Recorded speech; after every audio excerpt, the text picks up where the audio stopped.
बाढ़ का पानी लोगों के घरों में घुस चुका है। उस्मानपुर में कई लोग लापता बताए जा रहे हैं। एनडीआरएफ की टीम लगातार रेस्क्यू ऑपरेशन चला रही है। ग्राउंड जीरो पर अभी क्या हालात हैं, उस्मानपुर से अनामिका की एक रिपोर्ट आपको दिखाते हैं। दिल्ली के 11 जिले इस समय बाढ़ से प्रभावित हैं। इस समय उस्मानपुर गांव में बाढ़ ने भीषण तबाही मचाई है। गांव का संपर्क रोड से टूट चुका है क्योंकि यमुना का जल इस समय पूरी तरीके से रोड पर आ चुका है। उस्मानपुर गांव पूरी तरीके से डूब चुका है। इस इलाके में कई लोग अभी भी मिसिंग हैं, जिन्हें ढूंढने के लिए एनडीआरएफ की टीम रेस्क्यू ऑपरेशन लगातार चला रही है। गांव से सड़क पर जाना बहुत मुश्किल हो रहा है। गांव में लोग हैं, जानवर हैं, मवेशी हैं जो अभी भी फंसे हुए हैं। उस्मानपुर से संपर्क कर पाना अब बहुत मुश्किल हो पा रहा है। कई परिवार यहाँ पे रहते हैं। भैया, किस तरीके से तबाही इस इलाके में हुई है? क्या आप अपने घरों की तरफ अब जा पा रहे हैं? मैम, 3 दिन से तो हम अपने घरों की तरफ जाके भी नहीं जाके, क्योंकि हमें वोट की सुविधा ही नहीं है। हमें वोट नहीं मिली तो हम जाएं कैसे? हमें तैरना भी नहीं आता। कहना है कि भैया कुछ लोग मिसिंग भी हैं जिन्हें लोग अब ढूंढ रहे हैं। हाँ मैम, एक बंदा गया जो मिसिंग है, उसे ढूंढने के लिए एनडीआरएफ वाले अब गए। वो भी उनकी फैमिली ने कंप्लेंट करके ही बुलाया उन्हें। हमें पुलिस वालों ने आके 1 बजे के बाद बताया कि पानी बहुत ज़्यादा छूट चुका है, आप यहाँ से निकल जाओ। और 6-7 बजे गाँव में एंटर हो गया। ना तो हम पशु ढंग से निकाल पाए, ना अपना सामान। सब सामान हमारा वहीं है। 100 से ज़्यादा घर हैं उस्मानपुर के गांव में जो इस समय जलमग्न हैं। कई परिवार इस समय रोड के उस पार फंसे हुए हैं, जिन्हें बचाने के लिए रेस्क्यू ऑपरेशन की ज़रूरत है। एनडीआरएफ की टीम गश्त भी कर रही है। कई लोग यहाँ पे मिसिंग है, जानवर मिसिंग है। ऐसे में ये तबाही की तस्वीरें हैं राजधानी दिल्ली की, जो अलग अलग गांव हैं जहाँ पे सबसे ज़्यादा पानी भरा है। इस समय यमुना जो है वो खतरे के निशान से ऊपर बह रही है। अगर ये पानी कम नहीं होता है तो इन गांव से संपर्क कर पाना बहुत मुश्किल है, क्योंकि सड़क टूट चुकी है, बिजली नहीं है। जो वहाँ लोग हैं उनके पास पीने का पानी तक नहीं, यानी ज़रूरत के सामान के लिए भी एनडीआरएफ की ज़रूरत इस समय उस्मानपुर में पड़ रही है। दिल्ली के उस्मानपुर की तस्वीरें, वहां का हाल आपने जाना। अब दिल्ली के जैतपुर की बात कर लेते हैं, क्योंकि हालात यहां पर भी कुछ बेहतर नहीं है। जैतपुर की विश्वकर्मा कॉलोनी पूरी तरह से बाढ़ में डूब चुकी है। हजारों लोग इस वक्त बेघर हैं। मस्जिद और मज़ारें भी बाढ़ के पानी में जलमग्न हैं। एनडीआरएफ की टीम रेस्क्यू ऑपरेशन में जुटी है। दिल्ली में यमुना का जलस्तर बढ़ रहा है तो लोगों की परेशानी भी बढ़ती जा रही है। जैतपुर इलाके में इस वक्त हम मौजूद हैं और यहाँ पर आप देखेंगे कि धार्मिक स्थल है, ये दरगाह है, मस्जिद भी है, इसके अंदर भी पानी भर गया है और ये पास में कब्रिस्तान भी है। और देखिए किस तरह के हालात यहाँ पर है।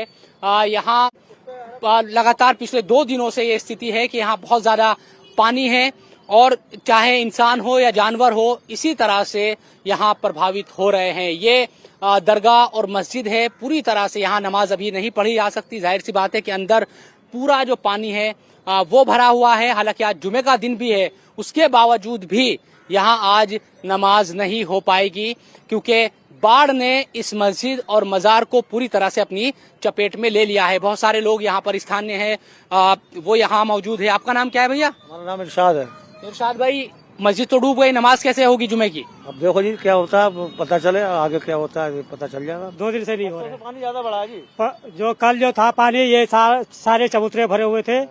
ये पानी आज सुबह कुछ घटे हैं, बाकी कल जो है पूरे चबूतरे भरे हुए थे। और ये बाजार के अंदर, मस्जिद के अंदर जो है सारे पानी भरे हुए थे। आदमी यहाँ से अस्त-व्यस्त था। तो ये स्थिति है कि आपको जहाँ तक भी नजर आएगा, इधर बहुत सारे घर है इस दरगाह और मस्जिद के पास में, उसके यहाँ आपको उसी तरह से जो पानी है भरा हुआ दिखाई देगा। कहीं भी अभी राहत की उम्मीद नजर नहीं आ रही, चाहे कोई धार्मिक स्थल हो या फिर लोगों के रहने के घर, तमाम जगहों पर इस वक्त पानी ही पानी दिखाई दे रहा है। तो दिल्ली इस वक्त पानी पानी हो गई है। दिल्ली में अभी के हालात क्या हैं, ताजा तस्वीरें आपको दिखाते हैं। हमारे सहयोगी अलग अलग जगहों से हमारे साथ जुड़ गए हैं। शोएब रजा जैतपुर से हैं, इला काज़मी बेला रोड से हमारे साथ हैं और अनामिका गौड़ उस्मानपुर से इस वक्त हमारे साथ हैं। इला, आपके पास आ रही हूं, तस्वीरें दिखाइए और बताइए, राहत की उम्मीद है या ये आफत अभी और बढ़ने वाली है? मैं थोड़ा फ्री बस चलिए इलाका रुख करेंगे, शोएब भी हमारे साथ बने हुए हैं। शोएब, जैतपुर में किस तरह की तस्वीरें हैं? क्या यहाँ पानी का जो लेवल है कुछ कम हुआ है? हाँ, देखिए, लोग ये उम्मीद कर रहे हैं कि अब बारिश ना हो तो कम से कम जो पानी का लेवल है वो कम हो यमुना का, लेकिन मौसम विभाग ये कह रहा है कि अगले कुछ दिनों तक इस तरह की जो चीजें है वो होती रहेगी, बारिश की उम्मीद है। और जैतपुर की तस्वीर कुछ यूं है कि अलर्ट पर है एनडीआरएफ की टीम। यहाँ पर पूरी तरह से कई टीमें यहाँ पर अलर्ट पर रहती है कि किसी भी तरह की अगर कोई सूचना मिलती है फौरन टीमें जाती है। हम अभी इस टीम के साथ गए भी थे अंदर और हालात देखे तो बड़े भयावह है कि तमाम जो घर है वो डूबे हुए हैं। हजारों लोगों को यहाँ से निकाला गया, दूसरी जगहों पर वो विस्थापित है, या तो वो कैंपों में रह रहे हैं या अपने रिश्तेदारों के पास चले गए हैं। और लगातार ये कोशिश की जा रही है सरकार की तरफ से भी, प्रशासन की तरफ से भी, कि कोई अंदर ना है, क्योंकि एक बड़ी चुनौती ये रहती है, लोगों को डर रहता है जब बाढ़ आती है या पानी भरता है घरों में, कई लोगों को डर रहता है कि ऐसा ना हो कि वो घर छोड़कर चले गए तो उनके घर में चोरी ना हो जाए। तो पुलिस भी अपनी सतर्कता बरत रही है। तमाम जो ऐसी जगह है जहां से लोग बाहर आ सकते हैं, जा सकते हैं, उन जगहों पर चौकसी को बढ़ाया गया है और किसी को भी अंदर जाने नहीं दिया जा रहा है। अब यही उम्मीद है कि शायद अगर बारिश नहीं होती, क्योंकि 2 दिनों से हम पिछले 2 दिनों से देख रहे हैं कि 12 बजे के बाद 2 बजे के बाद जो है वो रोजाना बारिश हो रही है दिल्ली में, और इसी तरह से पहाड़ों में और दूसरी जगहों पर भी बारिश का जो सिलसिला है वो जारी है। उससे यमुना में पानी ज्यादा आता है और फिर जो जलस्तर है वो बढ़ रहा है, तो आबादी की तरफ और ज्यादा पानी का जो फ्लो है वो दिखाई दे रहा है। अब यही उम्मीद है कि आज अगर स्थिति ठीक रहती है तो रात से ही सही थोड़ा जो जलस्तर है वो कम होने की तरफ बढ़ेगा और लोगों को राहत बढ़ेगी। लेकिन जिस तरह के हालात यहाँ पर है, जो पानी हम देख रहे हैं, ये कम होने में शोएब अभी उम्मीद ही जताई जा सकती है और लोग उम्मीद ही कर रहे हैं कि पानी का जलस्तर जो है वो घटे और इसके साथ ही लोगों को फायदा मिले, उनका जो घर है वहां से पानी हटना शुरू हो जाए, इलाकों से पानी हटना शुरू हो जाए। लेकिन ऐसी उम्मीदें अभी बहुत कम नजर आ रही हैं। अनामिका, आप भी तस्वीरें दिखाइए, उस्मानपुर में फिलहाल क्या हालात हैं? पानी कम होने की उम्मीद है या ये वाटर लेवल और बढ़ रहा है?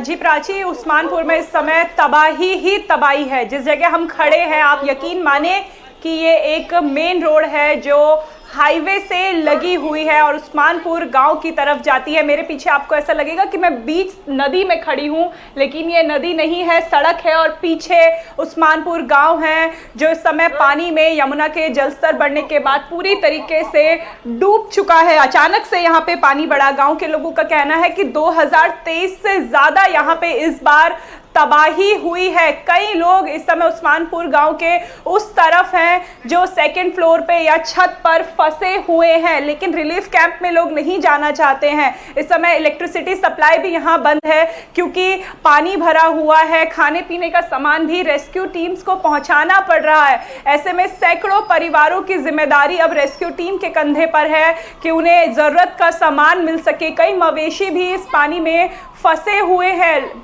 बीच बीच में रेस्क्यू भी किया जा रहा है, रेस्क्यू टीम यहाँ पे आ रही है, लेकिन यहाँ के सांसद यहाँ से गायब है। यहाँ के विधायक यहाँ के लोगों का सुध नहीं ले रहे हैं, जिससे लोगों की नाराजगी भी नजर आ रही है। आप तस्वीर इधर देखिए प्राची कि कैसे आपको यमुना कितनी बड़ी है और अगर 2 दिन में ये पानी कम नहीं होता तो यहाँ बीमारियों का घर बन सकता है, क्योंकि कचरा पूरा यमुना से फ्लो होके गांव की तरफ आ रहा है और ये इलाका एक सूखा इलाका था जो अब पूरी तरीके से यमुना ने टेक ओवर कर लिया है, या ये कहें यमुना यहाँ पे अपने रौद्र रूप में बह रही है।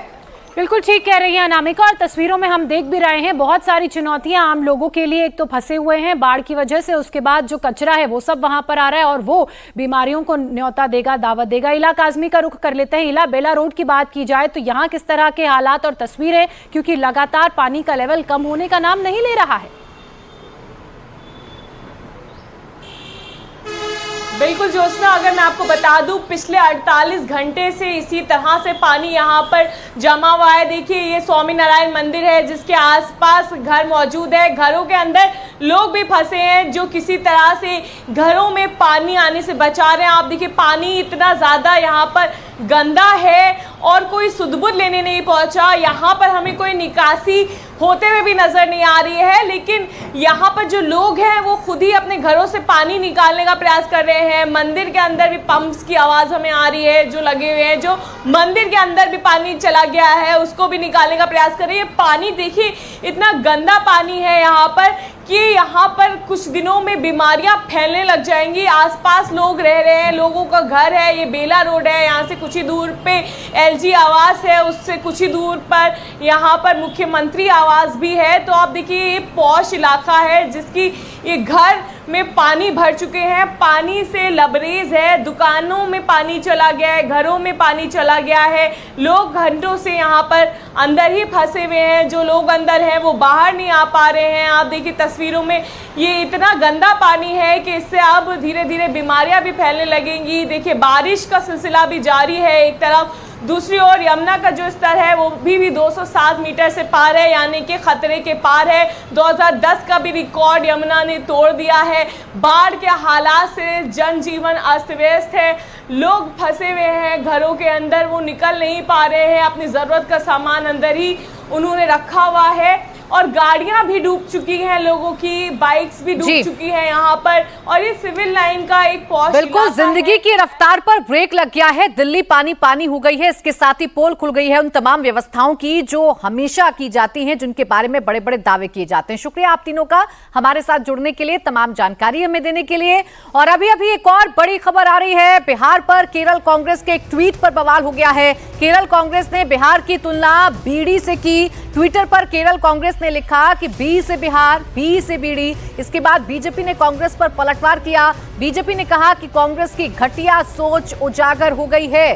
तो ये वो ट्वीट है जो कांग्रेस केरला की तरफ से किया गया, केरला की कांग्रेस विंग ने किया है। वहां पर ये बताया गया है बिहार की तुलना बीड़ी से की गई है और इसी को लेकर अब बवाल खड़ा हो गया है। लिखा गया है bidis and Bihar starts with B can not be coincidence a sin anymore, यानी कि ये बताया गया है कि बी से ही बिहार है और बी से ही बीड़ी है। इस पर अब सियासी बवाल शुरू हो गया है, चुनावी साल है और ऐसे में इसे मुद्दा बना लिया गया है। बीजेपी अब कांग्रेस पर अटैकिंग हो गई है। और नीतीश चंद्र हमारे सहयोगी इस वक्त हमारे साथ जुड़ चुके हैं। नीतीश देखिए कोई मौका इस वक्त कोई पार्टी नहीं छोड़ रही है। अब केरल कांग्रेस जो है बिहार चुनावों को लेकर कूद पड़ी है और बिहार की तुलना बीड़ी से कर दी है और कह रही है कि अब ये बहुत हद तक सिन कंसिडर नहीं किया जाएगा। जी हाँ बिल्कुल, और इस तरह की बातें पहले भी आती रही हैं और इसको लेकर जो विरोध है वो लगातार जारी रहा है। जेडीयू की तरफ से आपत्ति भी इसको लेकर आ गई है और सवाल तेजस्वी यादव से पूछा गया है कि आखिर इस पर आप क्या कहेंगे। अभी हाल में रेवंत रेड्डी जब आए थे राहुल गांधी के साथ, उस समय भी एनडीए की तरफ से ये सवाल खड़ा किया गया था कि जिस रेवंत रेड्डी ने बिहार के लोगों के बारे में क्या कुछ कहा था उनको आप साथ लेकर घूम रहे हैं। तो जाहिर है चुनाव का वक्त है, तो ऐसी स्थिति में इस तरह की बातें जो है सामने आती रहेंगी और जाहिर है जवाब भी जो है इस तरह से दिए जाते रहेंगे।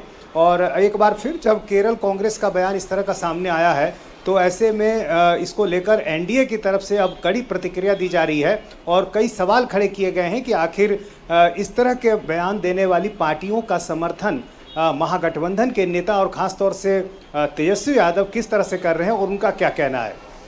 बिल्कुल ठीक है, अब इसे बिहार अस्मिता से जोड़कर देखा जाएगा नीतीश, और इसे एनडीए भुनाने की कोशिश करेगा। लेकिन सवाल यह है कि जब केरल में कांग्रेस के ट्विटर हैंडल से, ऑफिशियल ट्विटर हैंडल से इस तरीके के बयान आते हैं, इस तरीके के पोस्ट आते हैं, तो तेजस्वी यादव इस पर क्या जवाब देंगे? अब आरजेडी कैसे अपना बचाव करेगी या कैसे जनता के बीच में जाएगी इसे लेकर?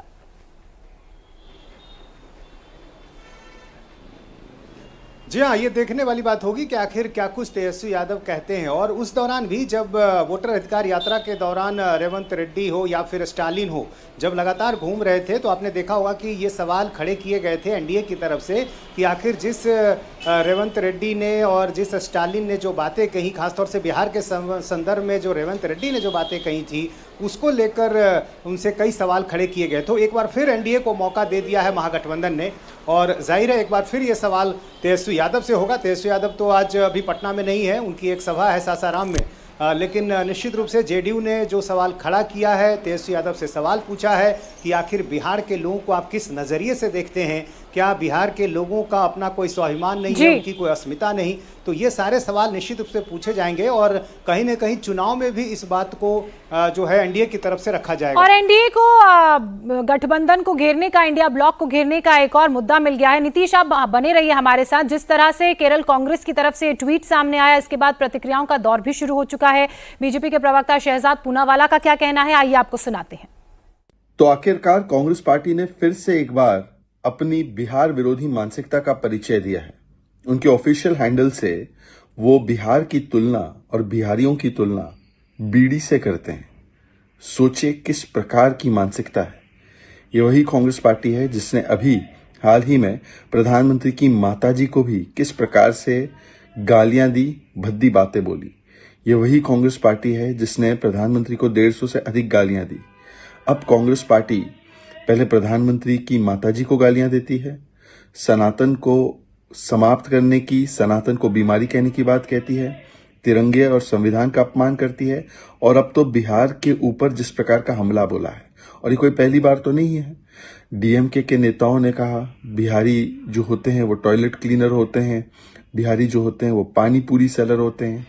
फिर हमने देखा रेवांत रेड्डी ने तो बिहार के डीएनए पर सवाल उठाया था, कुर्मी डीएनए पे सवाल उठाया था। हमने देखा चन्नी जी ने बिहार के, उत्तर प्रदेश के लोगों का कैसा मखौल उड़ाया। हमने देखा राहुल गांधी की भी जो टिप्पणी थी नॉर्थ इंडियंस को लेकर। और अब कांग्रेस ने तो पूरे बिहार का किस प्रकार से अपमान किया है वो सामने आ चुका है। वैसे तो आपको बता दें कि जीएसटी रिफॉर्म्स के बाद ही अब लगातार विपक्ष सरकार को घेरने की कोशिश कर रहा है और उन्हीं रिफॉर्म्स को लेकर ये बेतुका ट्वीट इस वक्त कांग्रेस केरला का सामने आया, जिसे बीजेपी ने मुद्दा भी बना लिया है और बड़ी अटैकिंग मोड में सवाल पूछे जा रहे हैं। सिर्फ एक मुद्दा नहीं बल्कि दूसरा मुद्दा है गाली गलौज का। बिहार में राहुल गांधी के मंच से पीएम मोदी की दिवंगत मां को गाली दी गई। इसके विरोध में कल 5 घंटे के लिए बिहार बंद बुलाया गया था। इसे लेकर लालू प्रसाद यादव की एक्स पोस्ट पर सियासी संग्राम छिड़ गया। लालू ने कहा कि गुजराती लोग बिहारियों को इतने हल्के में ना लें, ये बिहार है। बीजेपी के गुंडे राह चलती महिलाओं, बहन बेटियों, बुजुर्गों और स्कूल जाने वालों को जिस तरह परेशान कर रही हैं, सड़क पर आम लोगों के साथ दुर्व्यवहार कर रही हैं, उसका जवाब बिहार की जनता देगी। ये लालू प्रसाद यादव की तरफ से ट्वीट किया गया था। लालू प्रसाद और उनकी पार्टी सिर्फ इसे लेकर ही गुजरात बिहारी नहीं करा रहे हैं, बल्कि जीएसटी घटाने पर भी आरजेडी ने इस गुजरात बनाम बिहार से इसे जोड़ दिया। आरजेडी प्रवक्ता प्रियंका भारती ने सोशल मीडिया प्लेटफॉर्म एक्स पर लिखा, मोदी जी जीएसटी में भी बिहारी उत्पादों के साथ अपनी नफरत दिखा रहे हैं। गुजराती खाखड़े पर जीएसटी नील कर दिया तो वहीं बिहार के मखाने पर जीएसटी 5% और मशहूर गजक तिलकुट को 18% के दायरे में डाल दिया, जो हमारे गयाजी की शान है। इतना ही नहीं, कलम पर जीएसटी बढ़ाकर 18% कर दिया। तेजस्वी जी कहते हैं भाजपा तलवार बांटती है, कलम से नफरत करती है। तो एक तरफ अलग अलग मुद्दों को लेकर एक दूसरे पर अटैक किया जा रहा है, तो अब कैसे अपने अपने वोट बैंक को साधने की कोशिश की जा रही है वो भी आपको बताते हैं। बिहार में विधानसभा चुनाव को लेकर अपने वोटर्स को साधने की रणनीति शुरू हो गई है। राजनीतिक पार्टियों की नजर इस बार कुशवाहा वोटर्स पर है। आज कुशवाहा समाज के सबसे बड़े लीडर रहे शहीद जगदेव प्रसाद का शहादत दिवस है। इस मौके पर पटना से लेकर सासाराम तक 2-2 बड़ी रैलियां हो रही हैं। पटना में आरएलएम नेता उपेंद्र कुशवाहा की बड़ी रैली है, तो वहीं सासाराम में आरजेडी नेता तेजस्वी यादव भी कुशवाहा समाज को लुभाने की कोशिश करेंगे। उपेंद्र कुशवाहा ने पटना के मिलर ग्राउंड में परिसीमन सुधार रैली का आयोजन किया है, तो वहीं सासाराम में तेजस्वी यादव राजनीतिक एकजुटता रैली कर रहे हैं। उपेंद्र कुशवाहा अपने कुशवाहा वोटर्स को एकजुट करने की कोशिश कर रहे हैं, तो वहीं तेजस्वी यादव अपने एमवाई समीकरण में कुशवाहा को जोड़कर बिहार में सत्ता वापसी का गणित जोड़ रहे हैं। बिहार में कुशवाहा वोट बैंक एक साइलेंट गेम चेंजर के रूप में काम करता है। अगर बिहार में ओबीसी वोटरों की बात करें तो यादवों के बाद कुशवाहा वोटरों की ही आबादी है। बिहार में कुशवाहा समाज की आबादी 4.27% है, जिसका 11 जिलों की 35 से 40 सीटों पर खासा प्रभाव है, खासा दबदबा है। यानी ये समाज इन सीटों पर जीत और हार को तय करता है। 1990 से लेकर 2000 तक कुशवाहा समाज लालू प्रसाद यादव के साथ रहा, लेकिन 2000 के बाद से वो नीतीश कुमार के साथ जुड़ गए। यानी लव कुश समीकरण, जिसमें लव कुर्मी समाज और कुश मतलब कुशवाहा समाज, नीतीश कुमार कुर्मी बिरादरी से आते हैं और यही कारण है कि लगातार इस वोट बैंक को भी साधने की कोशिश हो रही है। नीतीश, आज 2 महत्वपूर्ण रैली हैं और इन रैलियों के जरिए हम देखेंगे कि किस तरह से कुशवाहा वोट बैंक को साधने की कोशिश करते अलग अलग पार्टी के नेता नजर आएंगे। जी हाँ, बिल्कुल। कुशवाहा वोट बैंक एक अहम वोट बैंक है बिहार में। और देखिए, तेजस्वी यादव की भी कोशिश रही है। पिछले लोकसभा चुनाव में उन्होंने कई कुशवाहा उम्मीदवारों को टिकट दिया और उनको कामयाबी भी मिली है। तेजस्वी यादव को अच्छी तरह पता है कि सिर्फ MY से बात नहीं बनेगी, उसमें नई जातियों का जो वोट बैंक है वो जोड़ना होगा। और उस प्रयोग में कुशवाहा पर उन्होंने सबसे ज़्यादा दांव चला है। और यही कारण है कि तेजस्वी यादव की भी कोशिश है कि वो कुशवाहा वोट बैंक को अपने साथ साधें, और इसलिए वो कई प्रयोग जो है पिछले कुछ चुनाव में करते रहे हैं। दूसरी तरफ उपेंद्र कुशवाहा, जो कि कुशवाहा समाज से आते हैं और उनकी जो एक पार्टी है राष्ट्रीय लोक मोर्चा, कुशवाहा जाति पर उनकी अच्छी पकड़ मानी जाती है। उनका भी दावा है कि कुशवाहा वोट बैंक उनके साथ रहता है। तीसरी तरफ आप बीजेपी को देखें तो सम्राट चौधरी, जो कि डिप्टी CM हैं, उनको इतनी अहमियत यदि बीजेपी ने दी है तो उसकी वजह यही है कि वो कुशवाहा समाज से आते हैं। और नीतीश कुमार, जो लवकुश जातियों पर सबसे ज़्यादा जिनकी पकड़ रही है लंबे समय तक, तो ऐसे में नीतीश कुमार के राजनीतिक पारी के खत्म होने के बाद इस वोट बैंक का उत्तराधिकारी कौन होगा, इसकी लड़ाई अभी चल रही है। और यही कारण है कि हर तरफ जो है ये कोशिशें की जा रही है। RJD की तरफ से भी कोशिश की जा रही है। बीजेपी भी चाहती है कि ये वोट बैंक उनके साथ बना रहे नीतीश कुमार के बाद भी। तो ऐसी स्थिति में ये ठीक है, जातियों का जो जातियां हैं उनको जोड़ने का काम किया जा रहा है नीतीश, और ऐसे समझा जा सकता है कि MY समीकरण के साथ साथ और भी जातियों की जरूरत महागठबंधन को है, इसलिए कुशवाहा वोटर्स पर भी अब डोरे डालने की कोशिश की जा रही है। शुक्रिया नीतीश तमाम जानकारी के लिए।